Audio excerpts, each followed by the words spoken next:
محمد مرسي تسبب في حالة استقطاب لم تحدث في تاريخ الدولة المصرية بهذا الشكل على الإطلاق، وأنه أهدر على الأقل مقومات أو أهداف ثورة كانت تقوم من الحرية والديمقراطية.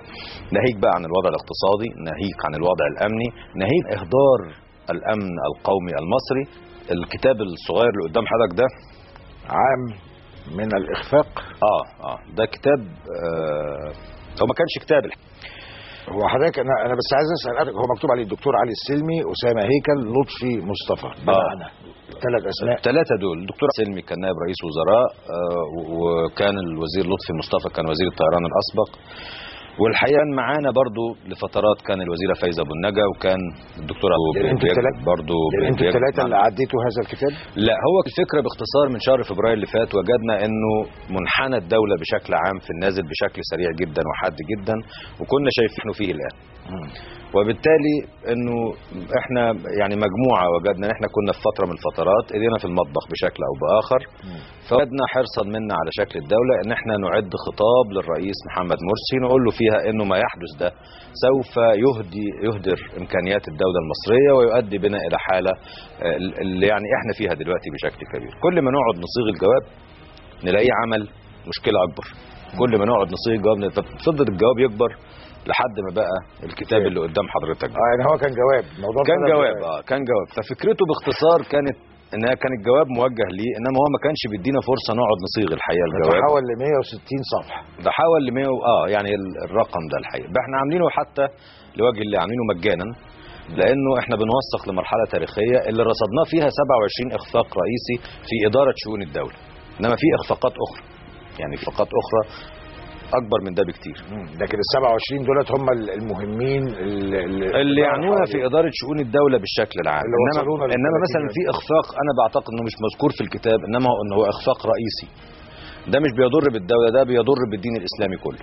يعني هذا الرجل او هذه الجماعه تسببت في اهانه الدين الاسلامي بشكل اصبح بيمثل اساءه لسمعه هذا الدين بشكل او باخر امام الاطراف الاخرى. وبالتالي انت النهارده بتتكلم على انه انا اعرف ان الاسلام، انا راجل متدين واعرف ربنا كويس واعلم يقينا ان الاسلام ليس فيه فرق ولا شيع ولا جماعات. بآية صريحة جدا بتقول لك ان الذين فرقوا دينهم وكانوا شيعا لست منهم في شيء.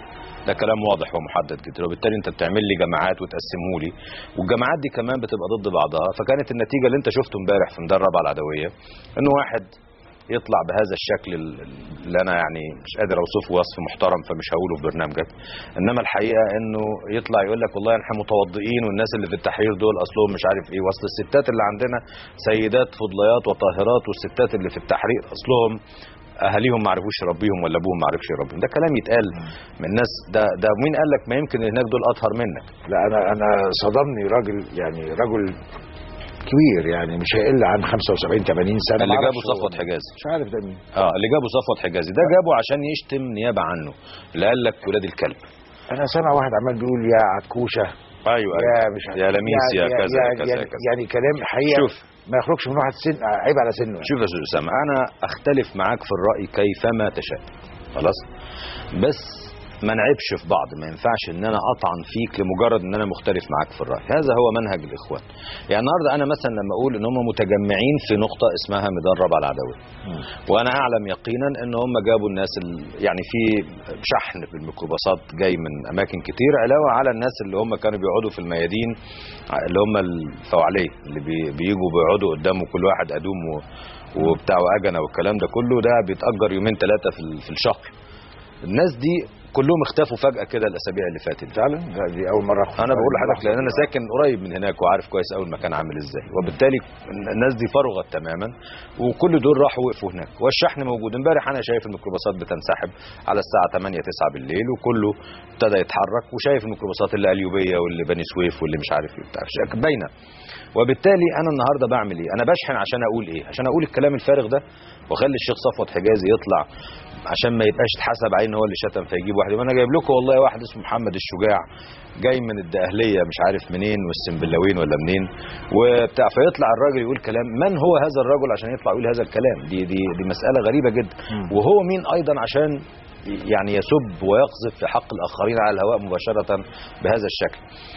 وما ادراك، انت شفت الناس اللي في التحرير شكلهم عامل ازاي؟ يعني انا ما اقدرش اتكلم على حد ما شفتوش على الاقل، وبالتالي ينبغي ان يكون درجه. وحتى لو شفته، وانا لما بشوف الناس بعرف كده مخبرهم، يعني بمجرد ان انا ابقى شفتهم ان اهلهم ربوهم او ما ربوهمش. لا هو الفكره انه هناك حاله عبث بالدين. يعني ما يصور الان الكترونيا على الاقل انه اللي بيحصل دلوقتي ده انهيار للدوله الاسلاميه.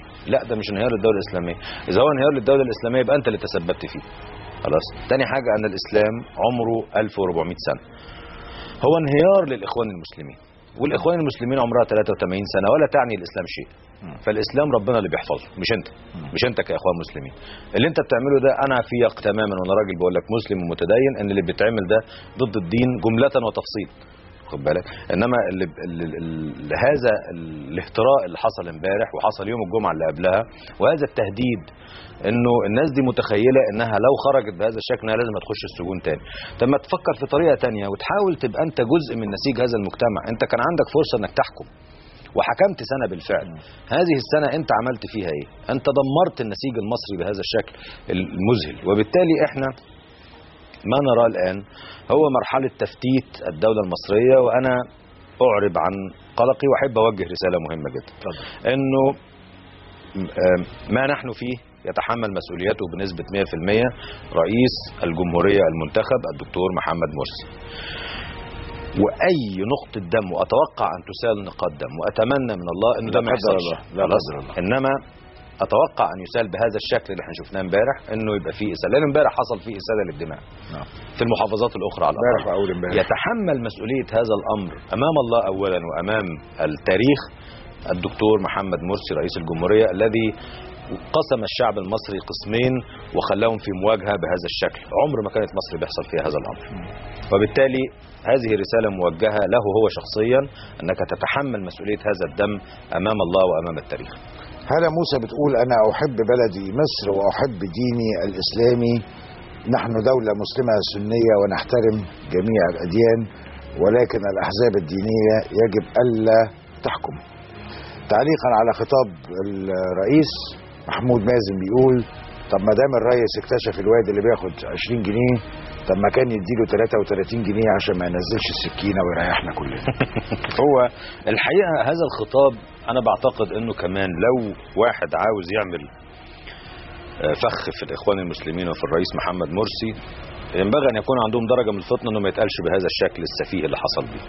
ده مش خطاب يقال في هذا التوقيت. أنا كنت في السعودية في هذا التوقيت، ورجعت قبل الخطاب مباشرة وقعدت بقى منتظر، فحد بيسألني بيقول لي يعني هو الخطاب ده تتوقع فيه ايه؟ قلت لهم والله حاجة من الاثنين، لو هم هيشتغلوا سياسة صح، الراجل ده ممكن يطلع دلوقتي يقول أنا مستشعر أن هناك خطر ما يتحدق بالدولة المصرية، وإنه ده هيترتب عليه دم، وأنا مش عايز أتحمل مسؤولية هذا الدم رغم أن أنا رئيس منتخب، فأنا بدعو الشعب المصري للاستفتاء على إنه أنا أستمر أو أمشي، وأنا هستجيب للإرادة الشعبية.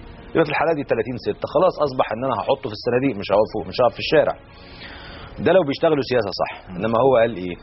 طلع شاف مين الفئات اللي ربما تكون لسه يعني متعاطفة معاه شوية، وابتدى يشتغل عليهم بالواحد. يعني يقول لك مكرم محمد احمد، يا نهار اسود، مكرم محمد احمد ماله؟ ده راجل بيكتب مقال، راجل اكبر منك سنا ومقاما كمان بالمناسبه، مش عشان انت رئيس، بس هذا الرجل مفكر.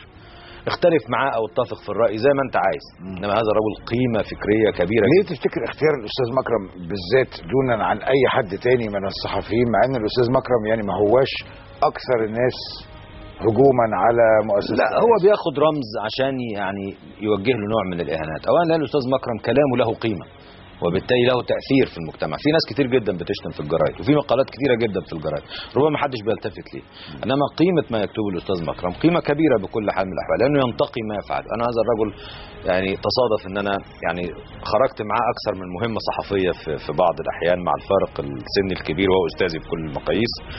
وجدت ان هذا الرجل يتعامل كما لو كان صحفي لسه صغير تحت التمرين بيشتغل، بيطلع النوتة من جيبه ويكتب ويجري ورا المصدر وبيكتب وبيشوف المعلومات ويسأل بحرص شديد جدا، يعني يوثق ما يكتبه بشكل ما يكتبش كلام اعتباطي، وبالتالي ما يكتبه له قيمة، ما هي معلومات.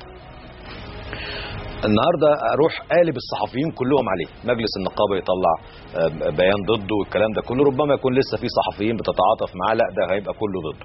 يجي في القضاء يقول لك والله اصل فلان الفلاني ده راجل مزور، يعني مستشار مزور. ليه؟ ازاي انت تتكلم على اشخاص بهذا؟ انت رئيس جمهوريه، تتكلم على شخص في القضاء لا طلع عليه حكم قضائي ولا ثبت ولا حتى كان في تحقيق ولا كان في اي حاجه. مش يمكن اللي بيمد الرئيس بالمعلومات هو اللي يعني بيعمل فيه كده؟ والله الرئيس بالمعلومات ده يعني ده الرئيس هو المسؤول، لانه الرئيس لما راح الرئاسه شال كل الناس اللي كانت موجوده هناك، وهم دول الناس اصحاب الخبره في الموضوع، وجاب كل الناس بتوعه، وبالتالي يتحمل مسؤوليته، هو اللي اختار. يعني قصدي يعني ماشي يتحمل مسؤوليته، ما فيش مشكله، ولكن اكيد هناك من يمد الرئيس بمعلومات تطلع في الاخر خالص بعدها ب10 دقائق بتطلع غلط. شوف يا استاذ اسامه، دي مؤسسه. بمعنى ايه؟ انه انا النهارده لما بتكلم لازم يكون المعلومه اللي جايه لي انا واثق فيك. يعني انا النهارده لو رئيس وحضرتك مع كامل الاحترام مرؤوس ليا واديتني معلومه غلط، انا مش هتعامل معاك تاني، لازم اغيرك واجيب حد تاني. لازم يكون في ناس انا اثق في معلوماتهم وكفاءاتهم، دي مساله كفاءه مش مساله ثقه. فالنهارده انت دخلت في النقطه دي وقلت كلام كله طلع غلط. فنادي القضاء راح امبارح عامل مؤتمر وجابوا المستشار واتكلموا كلام سيء جدا عليه، فانت حركت نفسك بشكل كبير جدا امام مؤسسه